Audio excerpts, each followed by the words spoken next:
everyone, Sycra Yasin here, and today I want to introduce you to a technique that I've been working on for a very long time, and I actually introduced it in its early form in a video I did 2 years ago called How to Practice Drawing, and that technique is what I call iterative drawing. Iterative drawing. And I think this is the fastest way to improve, and it's especially good for people who are analytical and not quite as intuitive, although it does work for intuitive people. But I found that for analytical people, it's just very, very good at breaking this thing where analytical people tend to just think too much. And the way I think of it, and of course this is not exactly how, the brain works in terms of biology, but let's pretend this is a brain and you have two sides. So this is what I mean by this isn't exactly how it works, but let's just say you have the creative side and that's the intuitive side. Intuitive. And you have the analytical side. So with intuitive people, they're basically drawing, but they can't really explain what it is they're doing to draw so well. But they tend to have a very good ability to draw. And I feel like in many respects, these are the people who get called talented. They can't really tell you how they're doing what they're doing, but they have a good grasp on, just being able to do the things and understanding drawing. Whereas analytical people, they have a bit of a harder time. For them, they're more likely to learn by going through tutorials or learning specific theory on instead of understanding color by just looking at a color and getting a feeling like, yeah, I think that's going to work. They might think more in terms of, okay, well, is this warm or cool? What color should this be based on some kind of theory? So it's my belief that we all have the ability to draw, or at least to see things to an extent, the way talented or intuitive people can. I think we all have that ability. The difference is that we may not have access to it, or some of us have more access than others. And the reason I think we all have that is because of dreams. Now, this is something I've thought about for many, many years. When I was a young kid, I used to wonder about this. Like, when we have dreams, we see people, right? In our dreams, the colors are right, the lighting is right, the proportions are right, the perspective is right. Everything is being constructed in our brain, and it's correct. But then when you go down to drawing on your page, often you can't carry that information over. And with intuitive people, I think they can quite a bit better. And there are varying degrees. It's not like you're either analytical or you're intuitive. You could be, let's say it's a spectrum with analytical on one side and then intuitive. Well, you could be anywhere on this spectrum. For myself, I think I'm probably like around here, like very analytical, not too intuitive. For a guy like my friend Bob Meatbag, he's probably occupying the opposite end, where he's very intuitive, not too analytical, so he can't explain what he's doing. But anyway, so in dreams, we can construct this, and this goes for pretty much anyone, right? Like, it doesn't matter if you're trained in drawing or not. You can build images in your head. You can build worlds in your head. And maybe it is just sort of memory, like your brain's recorded something and it's playing it back, but it's still playing back a thing. So, and the other thing is that you can look at something that's wrong, you can look at somebody and say like, oh, their leg's a bit longer than the other. Or you can look at a drawing and say, that eye is off.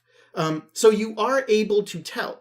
Now, what is the difference? I think the difference between an analytical person and an intuitive person and someone who is both is the bridge connecting them. So for analysis, you don't really, or for intuition, let's just say you're purely functioning on intuition.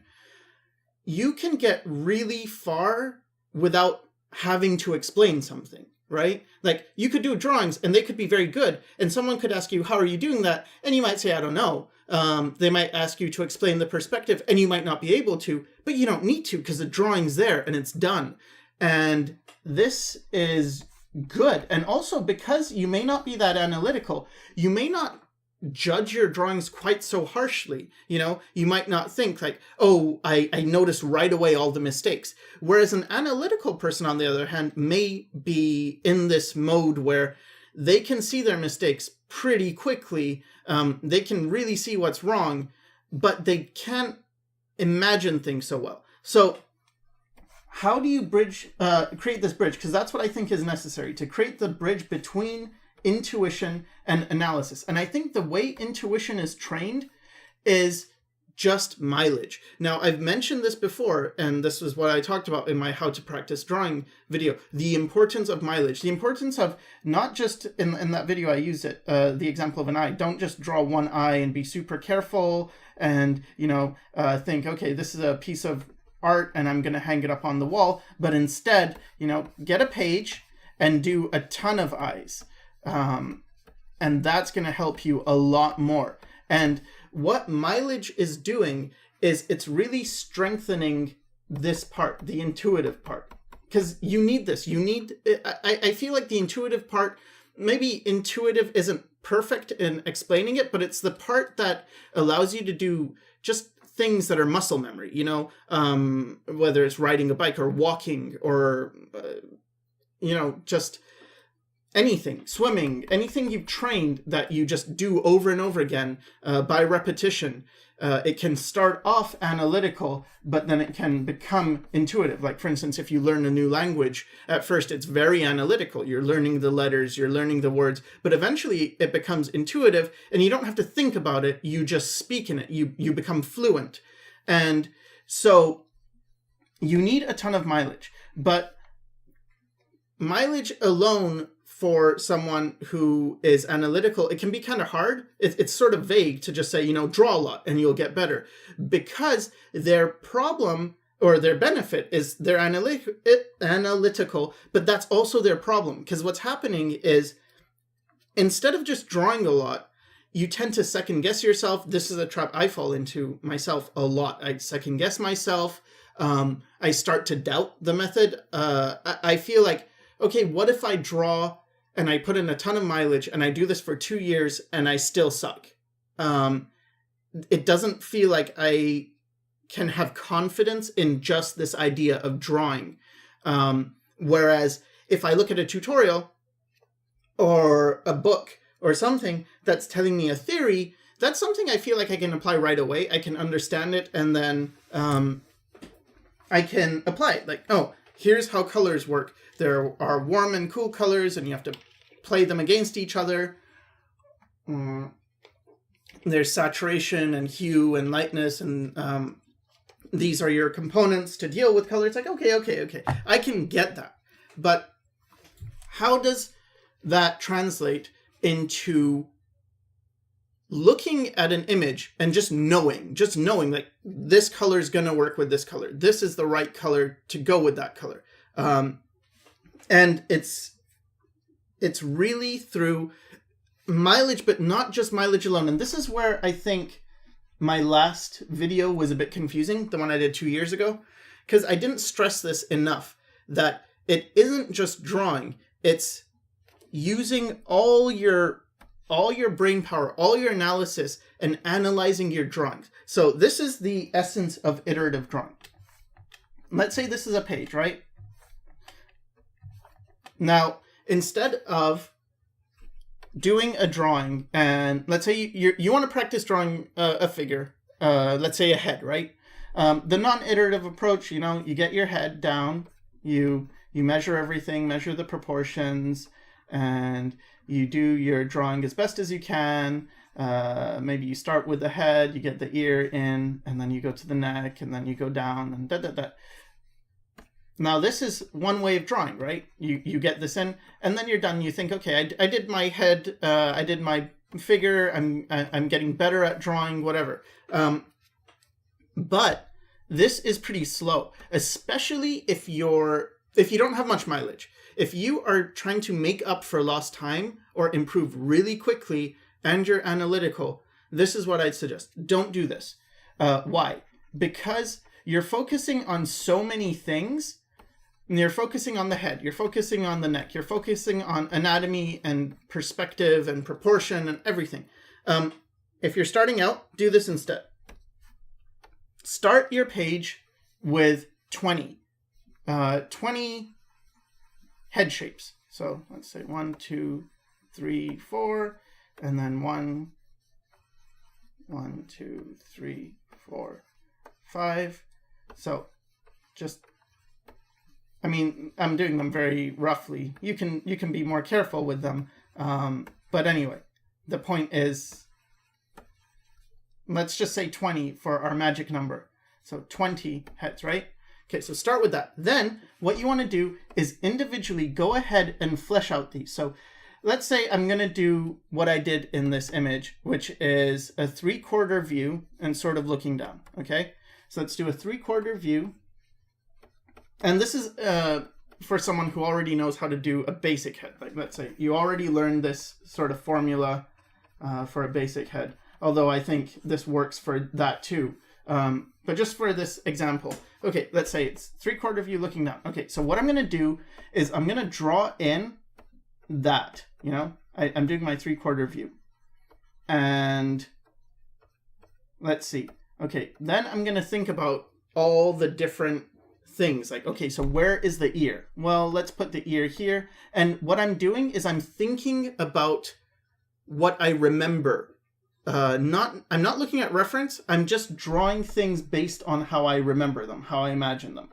I'm drawing, like, I think, oh, okay, I think the ear's here. I think the eyes, maybe are up here, and then the nose is here, and the mouth is here. Okay, so now that's one attempt. Don't get too detailed. Don't, draw every hair, every pore, every whatever. It's like, no, keep this simple. Okay. Now, look at this and then analyze it. Ask yourself, what am I doing? What did I do and what am I doing differently? And do an iteration on it. So, so I got the line of the face here. And then what happens if I lower the eyes? Okay, so I'll keep the nose about the same, the mouth, and I'll lower the eyes. Let's see, this angle was sort of like this. What if I do it more like this and put the ear? The ear looked about right, so okay, let's do that, and let's lower the eyes. Okay, it looks like this. So now what I'm doing is I've taken this, and it's a very minor difference, right, between this one and this one, but I've already fixed something, right? I fixed, like, okay, move the eyes. And again, you're asking, okay, so let's try another one. Okay, what if I make the eyes even lower? Let's try that. Let's bring the eyes down here, and then the nose here, the mouth here, and get the ear here, and then look at this. Okay, better or worse? Well, that's not really looking right. Okay, so which of these three was better? Oh, this one. So what did I do? Well, the eyes were roughly in the middle. Okay, so what's not so good about this? Well, maybe the form isn't reading, This head, it's not going around. How could I solve that? Well, maybe I'll curve the line around. So again, you see the process? It's like creating something and analyzing it and then fixing it. And each time you're getting another iteration. What you're also getting, though, is mileage, because this will get faster just because you're drawing more. See, I've drawn the ear. Maybe the ear is right. So eventually it's like, oh, yeah, okay, I know that part. Start this, do this, get this going in, and get the ear. And all this has become muscle memory, get the eyes in. And then the nose, maybe that's a thing. Like, oh, what if I make the nose really high, like up like this? And then I make the mouth really high as well. Okay, so then it looks like this. And what's happening is your brain the part that is the intuitive part, the muscle memory part, is very stimulated. It's like, oh, okay, I'm getting my mileage. So this part of the brain, the analytical, the intuitive,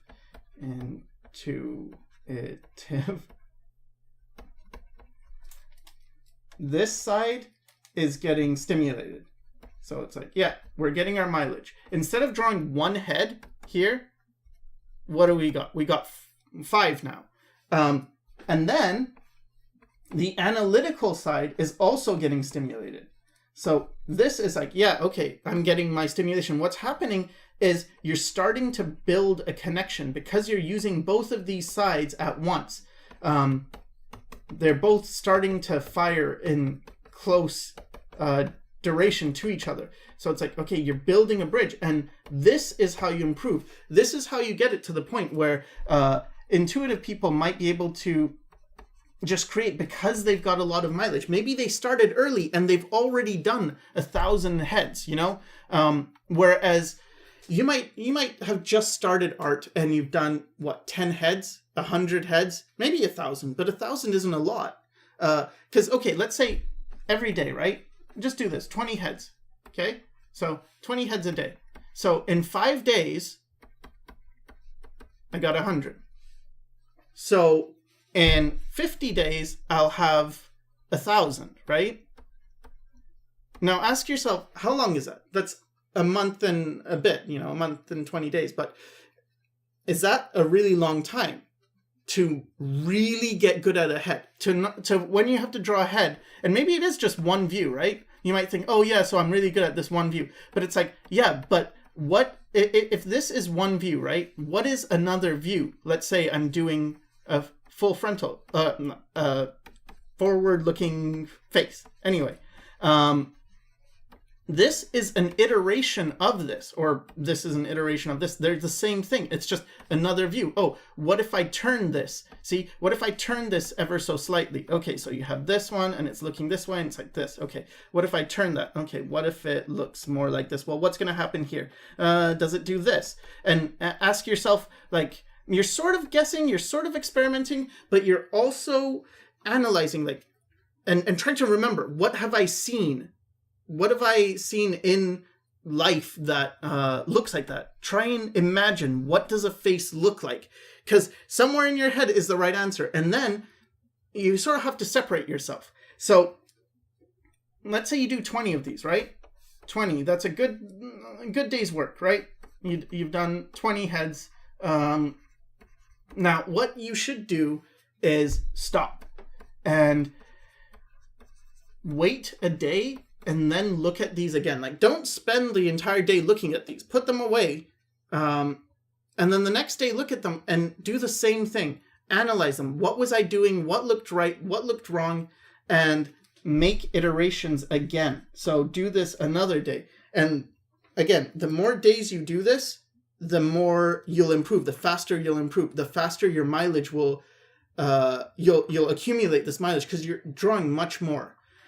So this is really important. Now this actually works for anything. So let's say you have composition class, right?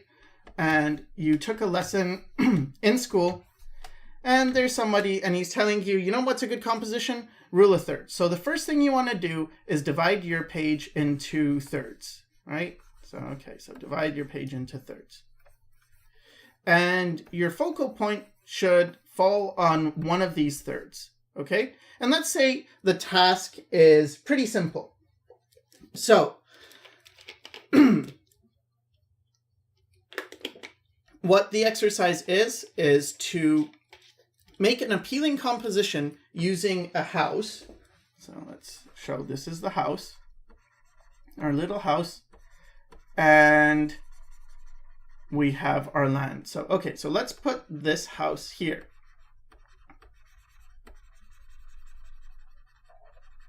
And let's make this all the land, right? And this is very, you know, art theory type stuff. Like, oh, this is a good composition.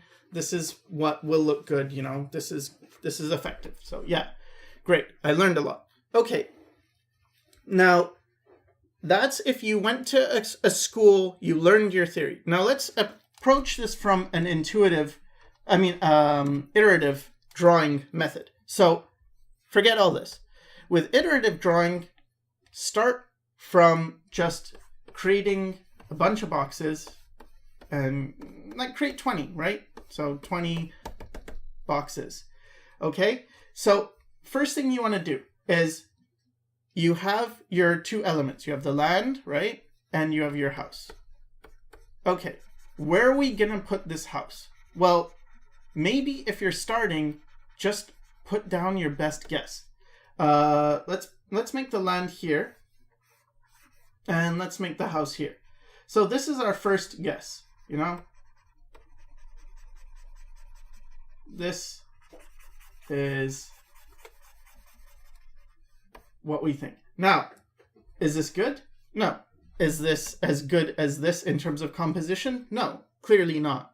It's really not that good. It's very boring. It's centered. It's quite dull. It's a pretty weak composition unless you're going for a very specific effect and you want something very dull or very boring. Fine.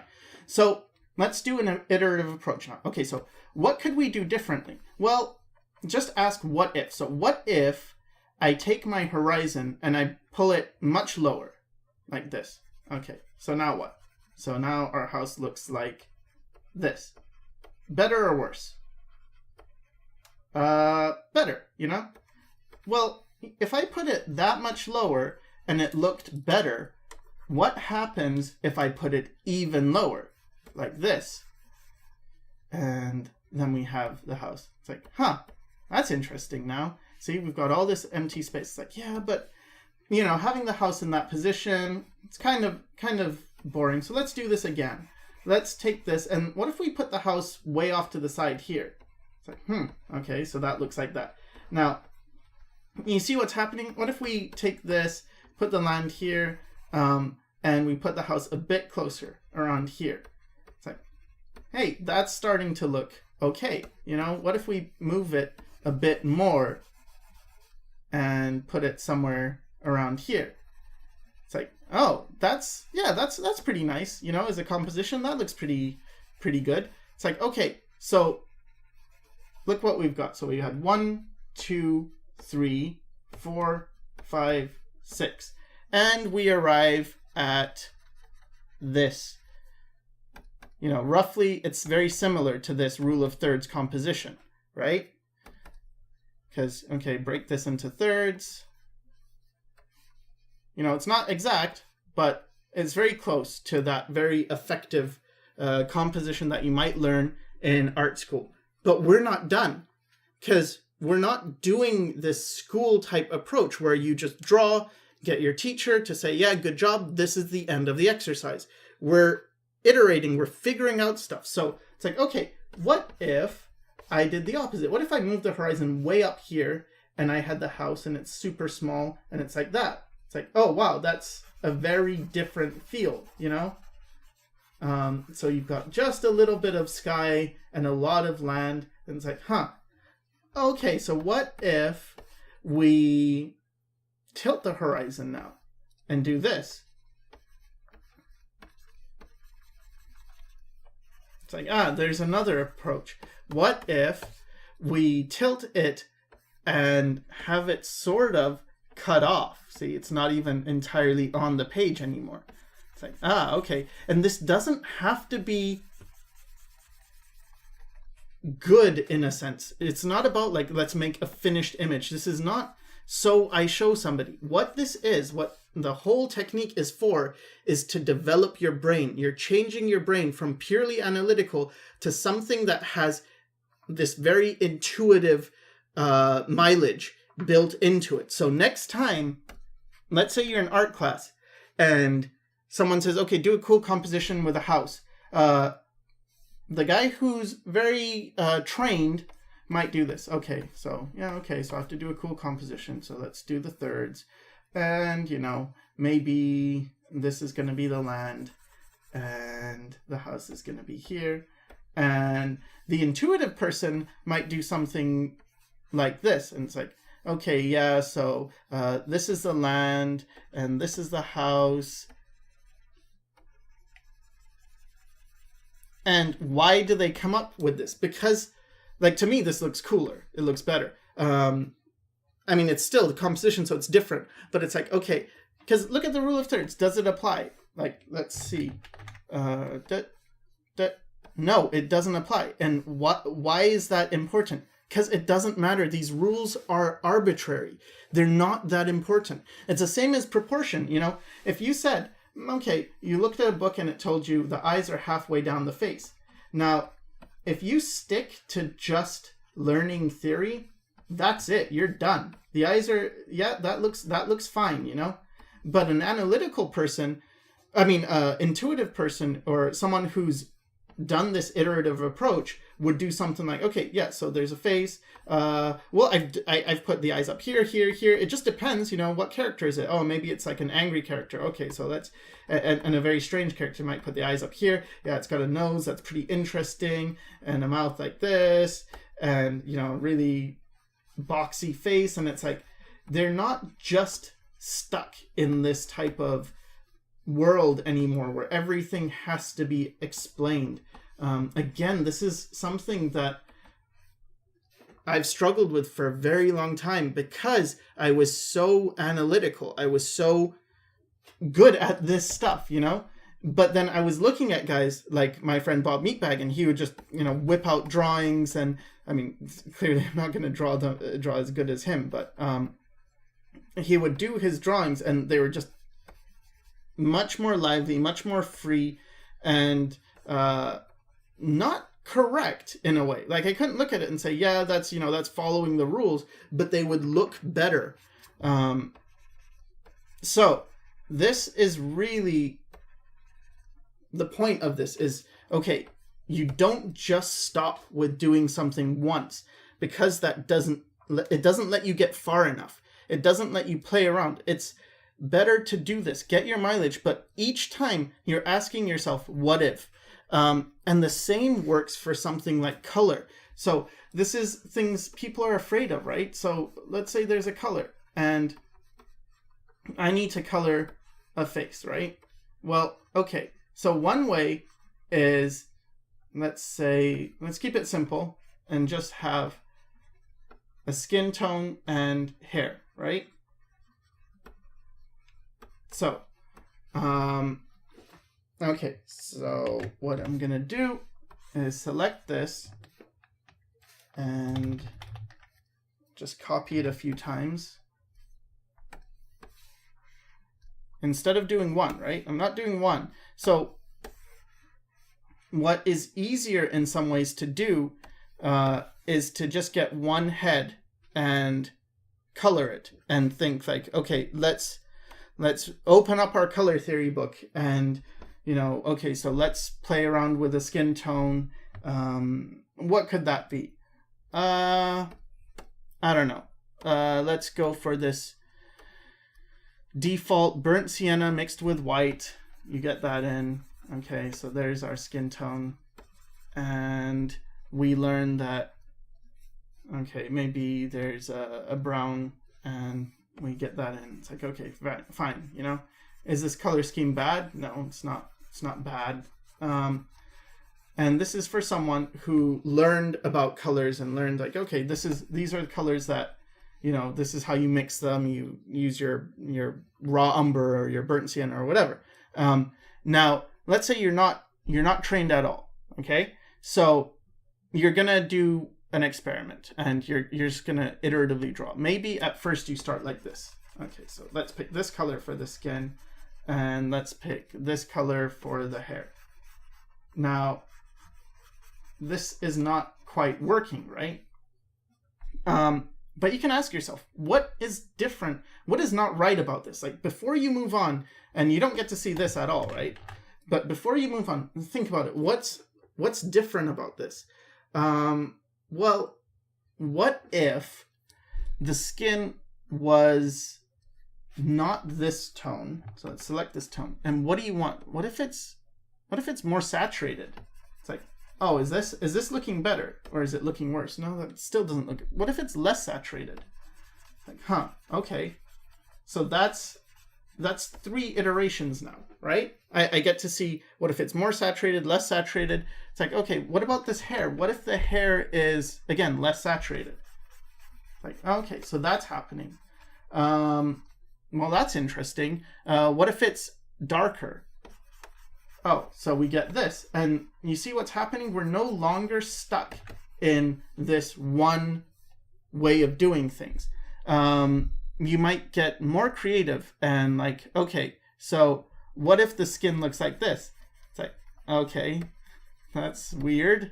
And then the hair is brown, and let's do this.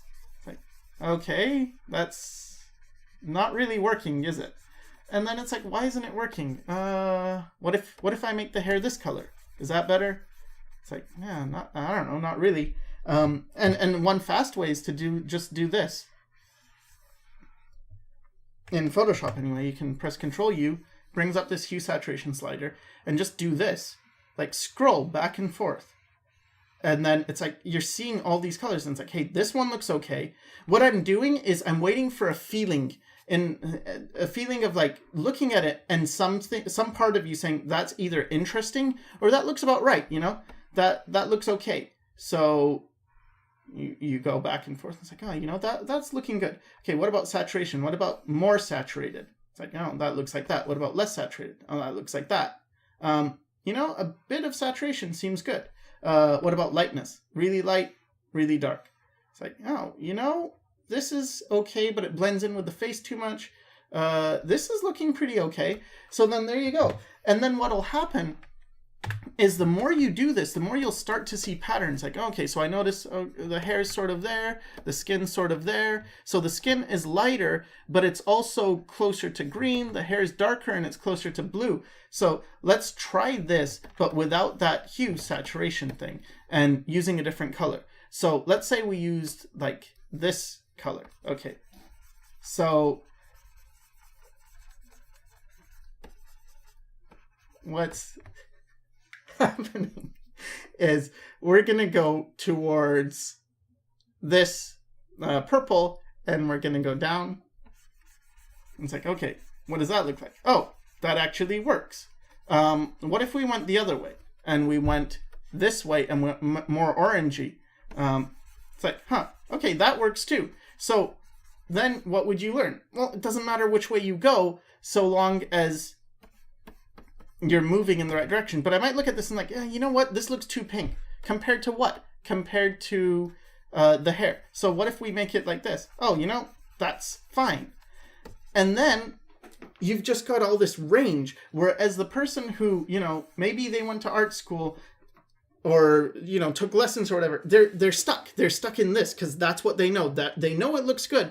And eventually, you know, if you do this so many times, someone could say, okay, make this kind of thing, you know, they just have some pretty bland skin. Okay, so it's like that. And no, that's a bit too saturated. And what about the hair? It's brown. Well, I know that if I go here and do this type of extreme brown, it's going to be too strong. So I'm going to tone it down, and maybe they have blonde hair, but I know from experience that blonde is often not blonde the way you think of it. And so you get some of this. And it's like, oh, okay, so your hair is working more, your colors are working more, and people can look at that and then say, you have good color sense. Well, why do you have good color sense? Is it because you read it somewhere? No, it's because you've put in colors so many times, you've made these experiments, you've made enough iterations that you can naturally connect these things together. So when I've said so many times before, the key is to build up your mileage. Well, yeah, that is the key. You got to build up your mileage, and you've got to draw. But just, you know, taking a page, and even if you did this, like you did a bunch of, you know, circles, because I mentioned this with the eyes before. It's like, okay, I'm going to do a page of eyes. If, for instance, I just draw randomly, like, okay, I'm going to draw this eye. Okay, that's great. Now I'm going to draw this eye. Now I'm going to draw an eye like this. I mean, sort of. Yeah, are you learning? Are you getting mileage? A little bit. But is this really helpful? No. What is more helpful? It's to take something you've done and analyze it. So, okay, I did this eye. okay, let's try something else, but we're still doing this eye. We're not jumping around. So what if I make it long and thin? How does that look? Always analyzing, always making better guesses. Now, when it comes to reference, how do you use that? Well, with reference, I think it's really important not to. And this is sort of a bad thing, right? Like, don't use reference. Well, I don't mean don't use reference at all, but what I mean is don't look at reference, like here's your reference, ref, and then you're just looking at it and then copying as best as you can what you see here, right? I don't think that's the best way to use reference. I think the best way to use reference is this. First of all, don't. So you have your drawing, right? You want to draw a pose. What I would recommend is draw it really small and try and figure out the pose. Let's say you want someone, and they're just standing, but they're standing naturally, right? It's a very natural look. Okay, so let's get this. And let's say we draw this. Okay, so now look at this and say what's right and what's wrong with that. I don't know. Maybe it's too stiff. Okay, so what if I stop using straighter lines and do more curvy lines? Okay, so something like this. Okay, so that looks like that. Okay, well, that's looking more relaxed, you know? What if I make the body really big and the legs really stumpy? You're just asking yourself questions. What if I make it more like this, the other way around, really long? No, maybe this one still suits you better. Okay, well, what if I crossed my arms in this? Again, these are super fast, super messy, not really all that interesting. It's like, okay, so that looks like that. What if I spread the legs out more?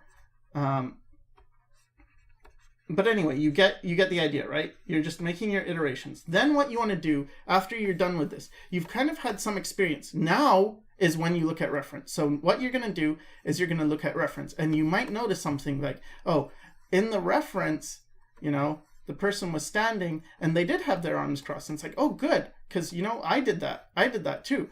But they also had this thing where this hip was coming out. It's like, oh, you know, I never thought of that, you know.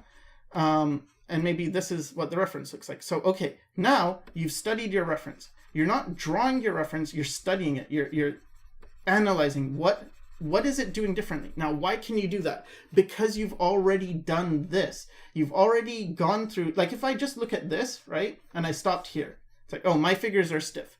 And then I look at this, it's like, wow, that is so different. I don't even know how to do that. I don't know the first thing. So then you're more likely to take your page and look at the reference and like, okay, so the head is doing this. And then the shoulders, I guess, are doing that. And then the arm is going like this. And the reason you're doing this sort of, you know, chicken scratchy, unsure way of drawing is because there's too much going on that you haven't explored. But here it's like, okay, well, I've already done one where he's crossing the arms. So then you can compare, instead of comparing this to this, you can compare this one to this. It's like, what's different? Well, oh, they're looking forward. There's a tilt in the hips. Okay, fine. Tilt in the hips, tilt in the collarbone. Let's try this again. So now close your reference, and maybe this is a day later, and try and remember, or maybe it's the same day. I actually recommend you do the imagination thing right after you use reference. So same thing. Okay, so let's take this figure now, and they're crossing their arms. So what do I remember? Oh yeah, the collarbone and the hips were going different. And it's like, okay. And then it's like, okay, more iteration. Well, what if I made, see the collarbones are slanted this way, the hips are slanted that way. What if I make them both slanted the same way, like this? It's like, you know what? That looks not that good. It seems like, I don't know, it doesn't look relaxed at all. It's like, oh, okay, so then what does it mean? Oh, when I draw like this, it looks more relaxed. So the next time you're going to be drawing, you might consider that. Oh, you know, that looks cooler, and do this. And then someone could tell you later, you know, you read something and someone tells you like, hey, you know, doing this creates better characters, better interesting shapes because you get this S curve. And it's like, you might not know that it's called an S curve, but you will know from mileage and from doing it a lot that this looks better. And this is where you want to get to. And so one of the biggest problems I see nowadays is people are drawing and they said, please look at my drawing. And what they'll have is they'll have like a page of drawings, and it might look something like, here's some drapery, and here's a table leg or a stool or something, and I don't know, here's a face, maybe it's a skull, and anyway, so it's like they'll show me stuff like this, and it's like, what do I do? What do I help you with? I don't know.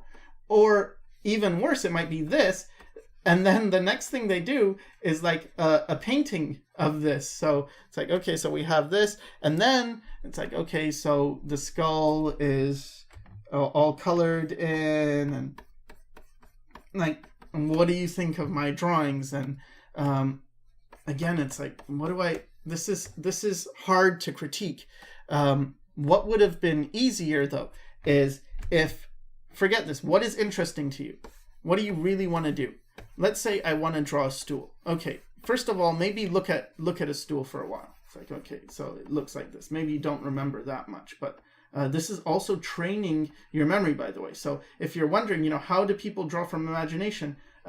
They're training their visual library. And if you haven't done so, you'll be at a disadvantage. So let's say this is your stool thing. It's like, okay, so try and remember it. And it's like, okay, so I guess it's like this. And then, I don't know, I guess it had 3 legs. And what else? I don't know, maybe it was bigger. Maybe it was like this. And then you'll keep looking at it and trying things. Maybe it was taller, like that. And then maybe it wasn't like this. You might ask yourself, well, maybe, I don't know, something was different here. It didn't feel right. Didn't feel like they're just coming out of nowhere. They must come out of somewhere. Maybe they came out of one thing, and then you have something like this. Anyway, you do your iterations, and then look back at this one, and it's like, aha, so that's what I was missing. I didn't include the little feet thing. I didn't make the legs wide enough, and I made it too tall. And it's like, okay, so next time you come back to this, from imagination, you should pretty quickly be able to remember, like, oh yeah, so I remember I forgot that, I made the feet, I forgot this part. And then you might look at that and be like, something's wrong, about this. Well, what's wrong? It's like, those feet aren't in perspective. Oh, there actually is sort of a pattern, and they form this triangle pattern. Okay, let's try that. But you see, this is how I think it's the fastest way to improve. And rather than seeing all this finished work, I think for a student, it's better to see, pages and pages of just iterations of things.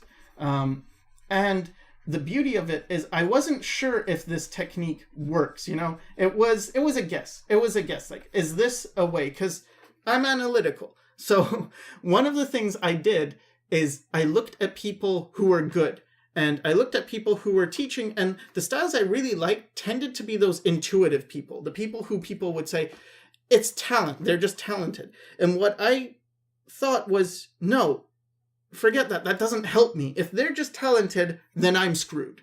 That doesn't help. Instead, I wanted to think of it this way. Something is different about them, and what is it? And what I started to understand is this. I started asking this question in my interviews. I said, do you copy art? This was very specific, because I never copied art when I was starting out. I would just draw, and then I might see something, but I wouldn't copy it. And I would just do my own thing to the best of my ability, which wasn't that high. And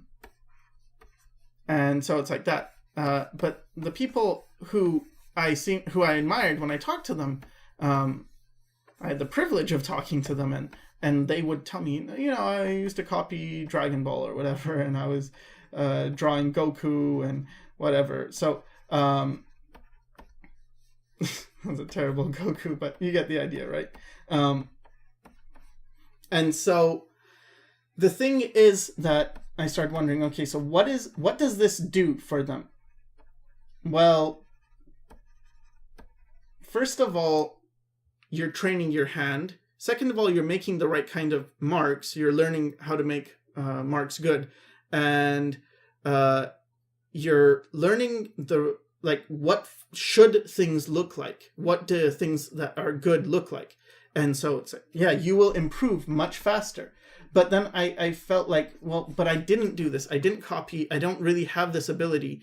So then I broke it down into, well, what is this ability? It's really mileage. It's drawing the same thing over and over again, being obsessed about it, relying on your intuitions. Like, but I'm not intuitive. I can't rely on that. So I'm analytical. So what is the fastest way to bridge this gap? And I thought, what if I just draw over and over again? Will this work? And so I did this, and I did this in my Pointy Chin series as well. And it really is a testament to whether or not I'm full of myself. Am I telling you do this? I don't know if it's going to work. I don't know if it's going to help you. No, because that's why I'm releasing this video now and not, a long time ago. Although I did start a long time ago with how to practice drawing. Do a bunch of things. Don't just do one. But I wasn't including how much you need to analyze. You really, really need to understand this. It's very important that you analyze each drawing you do. Analyze it. Even if it's not the same drawing, right? You drew a person. It's like, okay, so these are the proportions. Analyze it. Why these? Put the knees here. Why here? Why not somewhere else? Well, just simplified, I can do this, and I can say, okay, well, let's put them way low, like this. Well, what's going to happen? Well, when they walk, it's going to be weird. But that's a thing. That's another idea. And so you're really freeing yourself, and you're building up mileage. You're drawing way more than if someone just did one drawing. You've done, they can say, oh, in the past week, I've done 5 faces, and you can say, in the past week, I've done 100 faces. Who do you think is going to get better? And then, when it comes down to polishing, because you could still say, oh, but all I have is sketches. I want to do finished works. I think I'm showing that I don't do finished works much, but they're not that hard. And the reason they're not that hard is because all this information is built on drawing, and drawing is the most fundamental skill. So when you can draw, what is painting, right? Like, people think painting and drawing are separate. They're really not. Painting drawing deals with proportion and placement.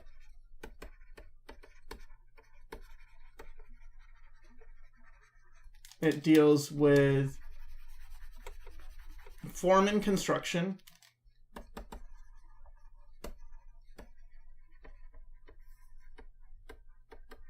Deals with perspective.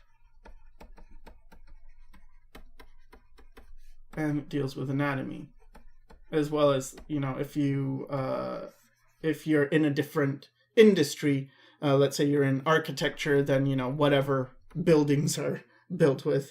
But yeah, structure, what are the forms you're working with? How do these things work? Painting deals with these things. Painting. It deals with value. It deals with color and temperature. And it deals with texture. Am I missing anything? I don't think so. So it deals with really very few things. It's sort of like icing on a cake. It's nice. If you have a cake and you ice it, hey, that's great. If you don't have a cake and you just have icing, well, that doesn't sound too bad. But the point is, it's just what does it fall on? Nothing.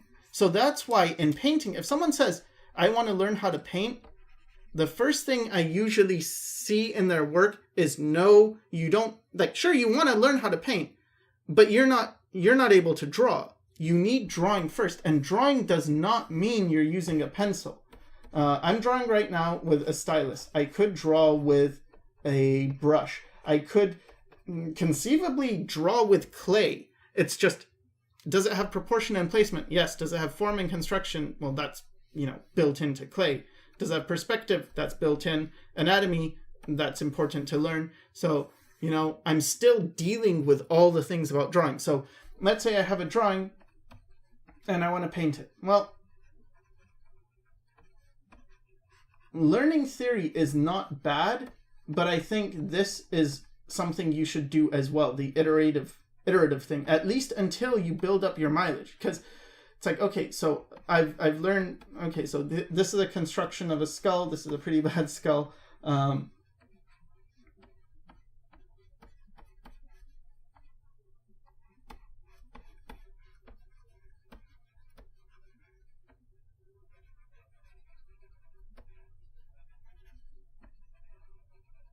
But if I wanted to paint this, what is it about? Well, there's going to be light hitting this object, right? And this is where value comes into play. Value is really just a lot of stuff about light and local color. Like, what is the local value or the local color? Well, if the light is coming from here, right? What forms is it going to hit? And these are all drawn. If you know, well, this is a form. Here you have this ridge, and then it goes down, then it comes up. And this is a form, it goes like this, and then this is a plane, this is a plane, this is a plane, this is a plane, this is a plane. Then you can start analyzing it. What planes are facing the light, right?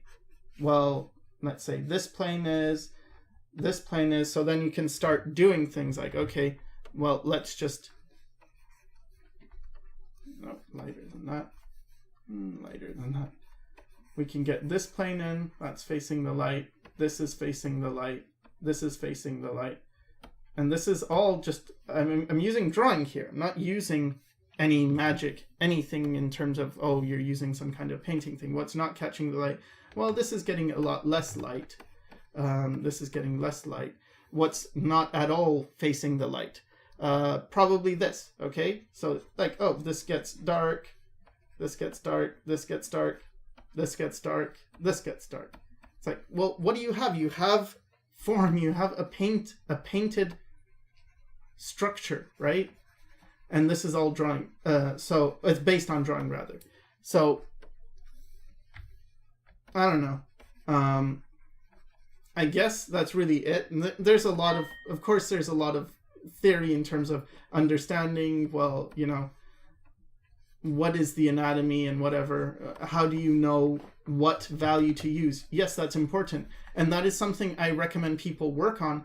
But my main point is people are showing me this way too soon, where they don't even have the drawing down and they don't have the mileage. I mean, more than anything, it's that they don't have the experience. They don't have all these years of, or not even years, but all this practice in doing something. It's kind of like the person who, they have a house and the land, and they haven't drawn it in a bunch of views. So they might have this, and then this house, and they can't really even imagine where else the house could be. And then they might ask you, where do I put the house to make a better composition?